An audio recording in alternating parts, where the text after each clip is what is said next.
2030, c'est une étape importante, hein. Je pense que si on veut être au rendez-vous de 2050, qui est l'objectif de décarbonation totale fixé par la Commission européenne et par la France, il est important de bien réussir chaque étape.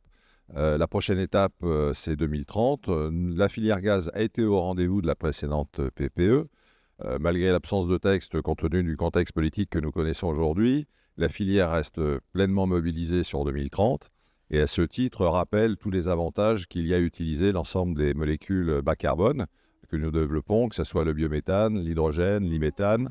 Et il est important de faire en sorte de percevoir la valeur ajoutée de ces molécules par rapport au retour qu'elles ont en termes de valeur ajoutée au sein de nos territoires.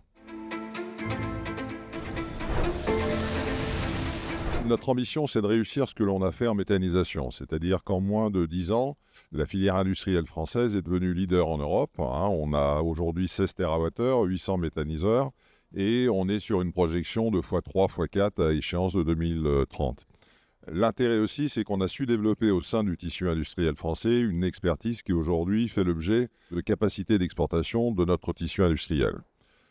Pour compléter cette gamme de molécules bas carbone, nous avons transformé nos infrastructures de distribution comme dans des outils de valorisation de nos déchets, qu'ils soient agricoles, industriels ou urbains.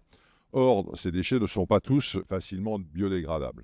On a du bois B, on a des déchets industriels du type des liqueurs noires ou des bouts de stations d'épuration qu'on voudrait ne plus épandre. Et donc, nos industriels et nos clients surtout nous demandent de développer des technologies qui permettent de valoriser également ces déchets. Donc, on pousse plutôt 3 technologies, la pyrogasification, la gasification hydrothermale et le power to méthane. Et donc, ce que l'on demande auprès des pouvoirs publics, c'est de dire on a su soutenir la méthanisation et aujourd'hui c'est un levier d'exportation et de développement de notre tissu industriel. Continuez de la même chose sur ces nouvelles technologies. Faites confiance aux filières industrielles françaises. Demain, ça sera des valeurs ajoutées pour l'économie.